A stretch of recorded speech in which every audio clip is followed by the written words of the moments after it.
Nós estamos aqui no âmbito do Instituto de Cooperação Jurídica Internacional para conversar com a doutora Namara Osório. Namara Osório é procuradora regional da República, lotada em Brasília, do Ministério Público Federal, e é também atualmente a secretária adjunta de Cooperação Internacional da Procuradoria-Geral da República.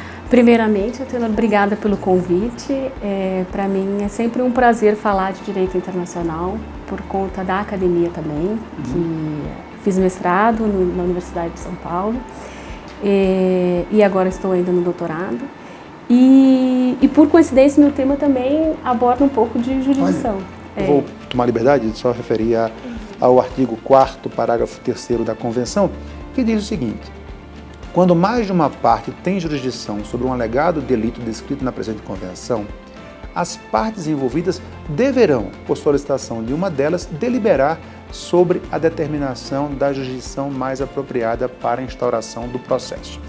Então, como você vê essa questão específica do potencial bis in idem, ou double jeopardy, como dizem os americanos? A gente percebe que a Convenção, pelo o parágrafo 3º, deixa as partes deverão deliberar. Então, parece um pouco solto, né? As partes deverão deliberar. As partes vão se guiar pelo quê? Que muitas vezes acontece na prática é um Estado tomando a frente. E aí, quando aquele Estado toma a frente e processa, o outro já recua. Às vezes acontece isso. Quando existe essa possibilidade dos dois processarem, eu já vi casos em que a defesa vai até o outro, vamos supor, começou o caso no Brasil, por primeiro, e eu não falo muito disso, aí eu tô falando de um crime transnacional normal, mais porque a verdade é que a prática de suborno internacional, ela ainda não é tão corriqueira, não tem uma jurisprudência, vamos dizer assim, né? Mas de um crime transnacional, né? Então eu já vi casos em que o fato foi processado no Brasil, era um caso de lavagem de dinheiro, e também nos Estados Unidos depois. A defesa foi até os Estados Unidos e alegou o bis in idem, né? A primeira alegação que pode surgir: por que a Convenção não disse qual era a jurisdição mais apropriada? Nós temos que partir do pressuposto que os países, eles não vivem num organismo supranacional como é o da União Europeia, né, que tem a força vinculante. É vinculante. Claro, nós estamos aqui conversando, só para ficar claro, numa discussão acadêmica que não vincula as nossas posições, eventualmente, nem muito menos as das nossas instituições. Então, eu imagino que a sua posição é uma posição acadêmica.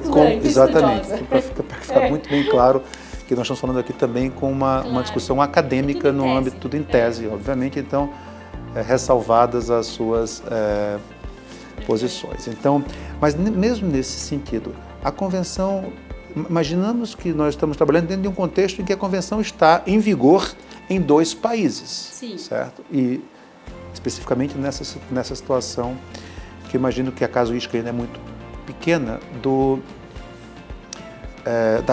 suborno transnacional.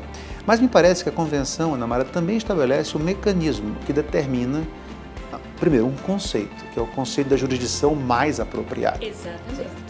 E como é feito isso, me parece que determina que as partes devem estabelecer consultas.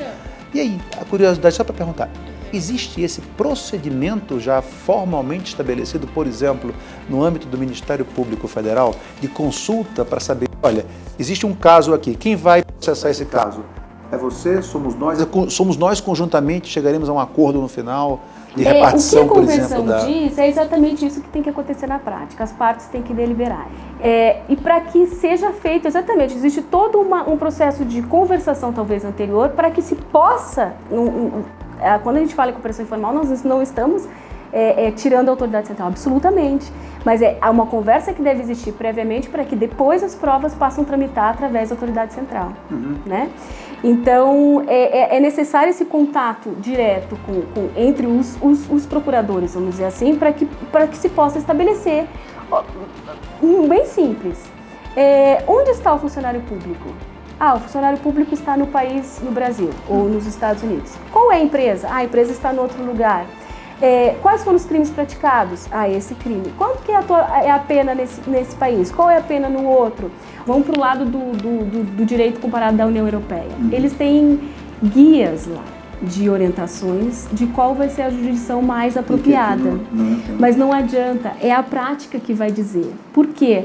Porque precisa ter essa flexibilidade para que os tratados sejam assinados. Então, assim, é a prática só que vai dizer qual é a jurisdição mais apropriada. Então, é naquele caso em si que as partes vão ter, as autoridades vão ter que se reunir e dizer, analisar exatamente isso. Analisar quais pessoas estão aqui, quais estão aí que cometeram o crime. Você extradita nacionais? Porque, claro, só a prática pode dizer qual a jurisdição mais apropriada. Exatamente. Eu acho que a Convenção deixou uma flexibilidade para que as partes... necessária, e ela é necessária, porque para que possa ser adaptada nos ordenamentos nacionais. Mas você acha que existe a possibilidade, imaginar que não haja um acordo? Eu acho que essa é a resposta mesmo, acho que eu concordo com a sua posição, de que deve haver, principalmente num espaço que não é um espaço, um espaço comum de justiça e polícia, como é a União Europeia, deve haver uma certa flexibilidade para determinar qual é a jurisdição mais apropriada. Acho que até válido isso. Mas e quando não existe isso? Quando as partes não chegam num acordo, qual é a consequência disso? É uma dupla, e aí eu já estou induzindo a resposta. Mas me parece que, na ausência, a Convenção estabelece que deve haver uma jurisdição mais apropriada. O que você acha disso? Eu vou te devolver com uma pergunta, posso? Pode, claro. Eu vou dar a minha posição. Vamos lá. O que você acha se os países dividissem a competência? Vamos supor, eu processo o Brasil processa os seus nacionais e o outro país processa os outros nacionais. Eu acho que é uma boa solução. Eu acho que a situação, ou residência, não nós temos nacionais residentes, eventualmente é mais fácil processar os residentes agora do que você tocou num ponto fundamental, porque realmente a nacionalidade é algo que às vezes é necessário se destacar desse conceito, porque a gente vive num mundo hoje que é vasto de quantidade de pessoas e que a gente não consegue mais dizer. O que eu acho que não poderia acontecer eu acho que dividir, eu acho uma boa. Eu acho até possível que os Estados entrem num acordo e digam, olha, pela Convenção nós temos que decidir qual é a mais apropriada. Nesse caso, se imaginando que nós temos diferentes nacionais ou diferentes residentes, eu acho que cada um deve tomar conta daquilo que lhe é mais próximo. Pode. Por exemplo, do que é mais fácil, eventualmente, para processar. Ou até, claro, não implica dizer que eles não cooperarão, seja para qual lado for decidido qual é a jurisdição mais apropriada. Exatamente. Cooperarão. Exatamente. Mas o que me deixa intrigado, Ana Mara, é a possibilidade de haver uma dupla persecução penal, ou mesmo ou civil ou administrativa, pelo mesmo fato. Isso é o que me deixa um pouco... Eu acho que a Convenção não autoriza isso. É por isso que existe, talvez, existem 2 mecanismos que podem resolver, que podem solucionar isso daí, esse receio de socorrer. Um é, de novo, a equipe conjunta de investigação. Os países, aí sim, já existem protocolos nesse sentido, né? Os países se juntam, cada um indica um coordenador de equipe, né? Polícia também, junto, e é lavrado um protocolo entre os países, certo? E aquele protocolo vai prever tudo, inclusive a jurisdição. Inclusive, quando há um acordo, me parece que até já os acordos hoje levam em consideração, eu tenho visto nos alguns acordos que saíram, que os dois países, principalmente com os Estados Unidos, mas com outros países também, levando em consideração e fazendo até um acordo de levar em consideração o que o outro já acertou. Então, nos acordos me parece ser mais fácil, porque um acordo geralmente leva em consideração isso. O outro. Porque aí já evita que o colaborador seja punido num lugar e no outro. Né? Isso me parece ser o mais importante. Exatamente. Evitar o bis in idem. Então, o mecanismo para, de repente, evitar o bis in idem é aumentar cada vez mais a conversa entre as autoridades. Nós não somos estanques. Né? Se um crime foi cometido aqui e lá, é necessário que eu converse com o procurador do outro país. Né? Porque preciso... Exatamente, a Convenção manda isso. E assim, nós, no Ministério Público, nós temos um olhar nos direitos fundamentais. Então, nós temos que evitar, nós temos que cuidar das garantias, né? Das garantias do acusado também. Então, nesta conversa, existe esse mecanismo de equipes conjuntas de investigação. Você faz um protocolo ali, você vai prever qual é a jurisdição, inclusive, quem vai atuar, né? E se não conseguir prever naquele momento a jurisdição, porque, veja, a instrução não foi feita, nada foi feito da investigação. Claro. Se prevê que, no futuro, as partes vão sentar e vão decidir qual é a jurisdição. E assim, existe um segundo mecanismo também, que qual é? É da transferência de processo. Então, vamos supor, vamos supor, existe já 2 investigações, uma em cada estado, em cada país. Aqui está mais desenvolvido a investigação do que no outro. O outro pode simplesmente transferir sua jurisdição para o Brasil.